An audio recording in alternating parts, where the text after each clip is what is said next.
Hello viewers, welcome to our channel. నేను మీ చరణ్ పరిమి. కవిత bail విషయంలో Revanth Reddy sorry చెప్పాడా?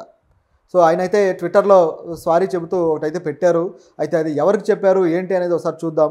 సో నిన్న 2 రోజుల క్రితం రేవంత్ రెడ్డి గారు కొద్దిగా సుప్రీంకోర్టు విషయంలో కొద్దిగా కొన్ని వ్యాఖ్యలు చేశాడు, ఇబ్బందికరమైన వ్యాఖ్యలు.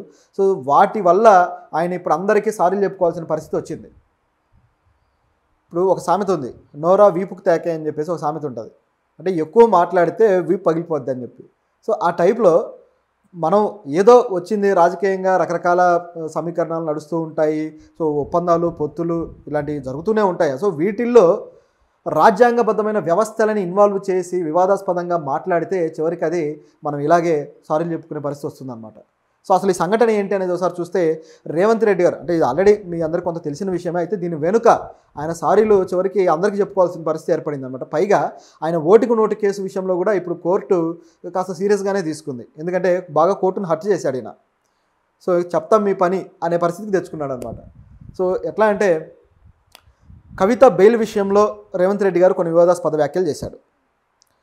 బీఆర్ఎస్ బీజేపీ ఒప్పందంలో భాగంగానే కవితకు బెయిల్ వచ్చింది అని చెప్పేసి ఆయన మాట్లాడాడు.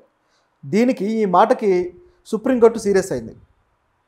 సీరియస్ అవడంతో ఏమన్నారంటే, మీరు ఒక రాజ్యాంగబద్ధమైన పదవిలో ఉండి ఒక సీఎంగా ఉండి మీరు ఈ విధంగా మాట్లాడతారా? అంటే రాజ్యాంగబద్ధ వ్యవస్థలు, ఈ కోర్టు లాంటి, జ్యుడిషియరీ ఇలాంటి వ్యవస్థల మీద మీకు నమ్మకం లేదా? మీరు అలాంటి ఒక ఇదిలో ఉన్నారా, అపనమ్మకంతో ఉన్నారా అని చెప్పేసి ఆయన ప్రశ్నించడం జరిగింది. దాంతోపాటు మీరు మాట్లాడిన వ్యాఖ్యలు ఏమాత్రం సరైనవి కాదు, కోర్టు ఏవైతే ప్రొసీడింగ్స్ ఉంటాయో వీటిని మీరు అవమానపరచడం అని చెప్పేసి కోర్టు కూడా అంది. కేవలం 100 రోజుల సీఎంగా ఉన్న మీరు ఈ తరహా భావజాలం కలిగి ఉన్నారంటే ఇది ఆశ్చర్యం కలిగిస్తుందని చెప్పేసి ఈ కోర్టు అయితే వ్యాఖ్యానించింది అనమాట. ఆయన తరపు లాయర్ల మీద కూడా కాస్త కొద్దిగా గడ్డిపెట్టినట్టుగా మాట్లాడారు. అయితే దీంట్లో రేవంత్ రెడ్డి గారిని కోర్టు మరింత ఏం క్వశ్చన్ చేస్తూ ఉందంటే, ఈ విషయంలో ఏ కేసులైనా సరే, ఏ తీర్పులైనా సరే కోర్టులు, సుప్రీంకోర్టు కావచ్చు, ఏ కోర్టు అయినా ఇలా రాజకీయ నాయకులను లేకపోతే వ్యక్తులను, పార్టీల వ్యక్తులను అడిగి తీర్పులు ఇస్తాయని మీరు అనుకుంటున్నారా అని చెప్పేసి సూటిగా అడిగింది కోర్టు. ఏం చెప్పాలి సమాధానం? రేవంత్ రెడ్డి గారు ఏం చెప్తారు దీనికి? అంటే రాజకీయంగా ఏవో పార్టీల మధ్య ఒప్పందాలు అవన్నీ కూడా రాజకీయ విమర్శలు చేయొచ్చు. నిజానికి ఈ కోర్టుకు సంబంధించిన విమర్శలు కూడా ఈ పార్టీ నాయకులు, కాంగ్రెస్ నాయకులు కొంతమంది చేశారు. కానీ రేవంత్ రెడ్డి సీఎం, ఆయన ఈ విధంగా మాట్లాడితే అది రాష్ట్రం మొత్తంలోని ప్రజలకు ఒక తప్పుడు భావజాలం వెళ్తుంది. అదేవిధంగా కోర్టుల వ్యవస్థని ప్రజలు నమ్మడం మానేస్తారు. అలాంటి పరిస్థితి, అలాంటి ఆందోళనకరమైన సిచ్యువేషన్ని ఎప్పుడూ కూడా ప్రజాప్రతినిధులుగా ఉన్న వాళ్ళు క్రియేట్ చేయకూడదు. మిగతా వాళ్ళు మాట్లాడింది కూడా తప్పే, కాకపోతే వాళ్ళ మాట్లాడిన మాటలు దీని దృష్టికి రాలేదు, కోర్టు దృష్టికి. కానీ రేవంత్ రెడ్డి గారు సీఎం కాబట్టి వీటికి వచ్చే ఆ వైడర్ అప్లాజ్ ఏదైతే ఉంటుందో దానివల్ల వాళ్ళ దృష్టికి వెళ్ళింది. సో దాంతో రియాక్ట్ అవ్వడం జరిగింది. సో అది ఎందుకు కోర్టు రియాక్ట్ అయింది, ఆ లాయర్లు ఎందుకు వెళ్ళారు ఏంటనేది చూస్తే ఇక్కడ సంఘటన, మరొక సందర్భం ఉంది. ఓటుకు నోటు కేసు. ఈ ఓటుకు నోటు కేసులో రేవంత్ రెడ్డి గారు మొదటి నిందితుడు కాబట్టి అది ఇంకా సాగుతూ ఉంది. అయితే ఇప్పుడు ఆయన మీద కేసు పెట్టిన ఏసీబీ అనేది ఇప్పుడు రేవంత్ రెడ్డి గారి అండర్లోనే పనిచేస్తుంది. సో ఏ డిపార్ట్మెంట్ అయితే కేసు పెట్టిందో ఇప్పుడు ఆ డిపార్ట్మెంట్ దానికి సంబంధించిన ప్రొసీడింగ్స్ కావచ్చు, ఛార్జ్షీట్లు కావచ్చు సరిగ్గా ఇది చేయకపోవచ్చు, దాన్ని ముందుకు తీసుకెళ్ళకపోవచ్చు అని చెప్పేసి పిటిషన్ వేశారు కోర్టులో. సో రేవంత్ రెడ్డి గారు ఇన్ఫ్లుయెన్స్ చేసే అవకాశం ఉంది తెలంగాణ హైకోర్టుని అన్నట్లుగా పిటిషన్ వేస్తే దానికి సుప్రీంకోర్టు విచారణలో భాగంగా ఈ మాటలు మాట్లాడింది. మాకు హైకోర్టు మీద నమ్మకం ఉంది, తెలంగాణ హైకోర్టు న్యాయ వ్యవస్థ మీద, వీటి మీద నమ్మకం ఉంది కాబట్టి ఏ ఇబ్బంది లేదు అని చెబుతూనే ఇది తెలిసిన తర్వాత దీని గురించి మాట్లాడి అప్పుడు మళ్ళీ కోర్టు ఒక ఆప్షన్ అయితే చెప్పింది.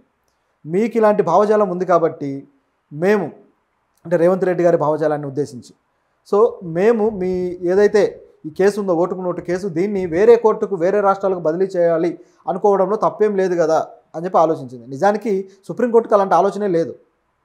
కానీ ఇలాంటి భావజాలం వచ్చిన తర్వాత ఇంకా ఎందుకు ఆలోచించడం అనుకున్నారో ఏమో కానీ దీన్ని మధ్యప్రదేశ్ కోర్టుకు బదిలీ చేయండి అని చెప్పేసి అడగడం జరిగింది, మధ్యప్రదేశ్ హైకోర్టుకి. సో దాన్ని మేము చేయొచ్చు కదా అని చెప్పేసి ఇలా ఆలోచిస్తామని కోర్టు అనడం జరిగింది. సో దీంట్లో భాగంగా ముకుల్ రోహత్గి గారు, ఎవరైతే కవిత కేసును వాదించిన వ్యక్తి, సో అదేవిధంగా మరొక senior lawyer Siddharth Luthra, so ఈయన ఏపీలో మన చంద్రబాబు గారి కేసును వాదిస్తూ వచ్చారు కదా, సో ఈ కేసులో ఆయన కూడా ముఖ్యమైన లాయర్. సో వీళ్ళని ఈ విధంగా అడగడంతో వాళ్ళు కూడా కల్పించుకొని సారీ చెప్పి ఇలా ఈసారి జరగకుండా చూసుకుంటాము అని చెప్పేసి రిక్వెస్ట్ చేయడం జరిగింది. సో ఇది సంఘటన. అయితే దీని తర్వాత కోర్టు ఈ విధంగా చివాట్లు పెట్టడంతో సీఎం గారికి కాస్త మర్యాద పోయినట్టయింది. నేను సీఎంను కదా, నేను సుప్రీంను కదా, రాష్ట్రంలో నేను ఏది మాట్లాడినా చెల్లుతుంది. సో విలువలు, రాజకీయ నైతిక విలువ ఇదంతా పట్టించుకోకుండా మాట్లాడేయచ్చు అనుకుంటే చెల్లదు. సో సీఎం గారికి అయితే ఇలాంటి అక్షింతలు పడడంతో ఇక ఆయన కూడా తేరుకొని ట్విట్టర్లో ట్వీట్ చేశారు. నిజానికి ఆయన ట్వీట్ కన్నా ముందు కేటీఆర్ గారు కూడా ఆయన మాట్లాడిన వ్యాఖ్యల్ని ట్వీట్ చేశారనమాట. సుప్రీంకోర్టు జడ్జిని కూడా ట్యాగ్ చేస్తూ ట్వీట్ చేశారు, ఈ విధంగా ఒక దురభిప్రాయం ఉంది అని. అది వాళ్ళ దృష్టికి వెళ్ళలేదు. కానీ రేవంత్ రెడ్డి గారు మళ్ళీ తిరిగి అపాలజైజ్ చేస్తూ ట్వీట్ అయితే చేశారు, అడుగుతూ. ఎట్లా అంటే, నేను మాట్లాడిన మాటలన్నీ కూడా వక్రీకరించారు, నా మాటల్ని తప్పుగా అర్థం చేసుకున్నారు, నా ఉద్దేశం అది కాదు అని చెప్పేసి ఆయన ట్వీట్ చేయడం జరిగింది. సో దీంతోపాటు మరిన్ని విషయాలు అన్నారు. రాజ్యాంగం మీద, కోర్టుల మీద నాకు గౌరవం ఉంది అని చెప్పేసి ఆయన చెప్పారు. ఆ గౌరవం ఉన్నప్పుడు మరి బీజేపీ వాళ్ళు చెబితే కోర్టులో ఎలా ఇచ్చారు అని చెప్పి ఏ విధంగా అన్నారు? నిజంగా గౌరవం ఉంటే అనకుండా ఉండాలి కదా. పైగా వక్రీకరించారట.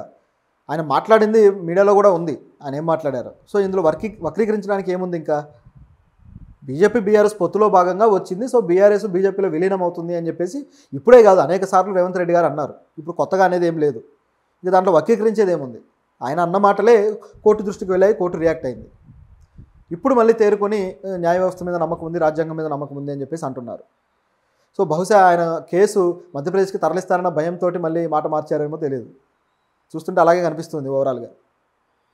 సో ఇది ఈయన రియాక్ట్ అయిన పద్ధతి. అయితే ఈయనకి అసలు ఇలాంటి అభిప్రాయం ఎందుకు వచ్చింది? బీఆర్ఎస్ బీజేపీ ఈ అభిప్రాయం ఎందుకు వచ్చింది? సో దీంట్లో కొన్ని గమనిస్తే ఆయన చెప్పిన లాజిక్లు కూడా, అంటే కాంగ్రెస్ శ్రేణులు మాట్లాడుతున్న లాజిక్లు ఎలా ఉన్నాయంటే, మనీష్ సిసోడియాకి బెయిల్ రావడమేమో దాదాపు 16 నెలలు ఆయన జైల్లో ఉన్నారు, ఆ తర్వాత బెయిల్ వచ్చింది. అదేవిధంగా కేజ్రీవాల్కి అయితే ఇప్పటికీ బెయిల్ లేదు. ఒకసారి ఈడీ బెయిల్ అయితే వచ్చింది కానీ సిబిఐ కేసు నుంచి మాత్రం బెయిల్ రాలేదు. సో ఆయన బయటకు వచ్చారు, మళ్ళీ జైలుకి వెళ్లాల్సిన పరిస్థితి ఏర్పడింది. సో ఇప్పుడు ఆయన జైల్లో ఉన్నారు. కవితకు మాత్రం కేవలం 3.5 నెలల్లోనే బెయిల్ వచ్చేసింది. సో ఇది ఎలా జరిగింది అని చెప్పేసి ఇక్కడ ఉన్న డిస్కషన్.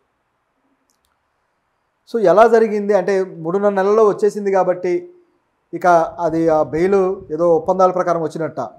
నిజానికి మనీష్ సిసోడియా కేసుకు సంబంధించి కూడా ఆయనకు బెయిల్ ఇస్తూ ఇలా వీళ్ళని మగ్గబెట్టడం సరైంది కాదు అని చెప్పేసి కోర్టు కూడా అభిప్రాయపడింది కదా.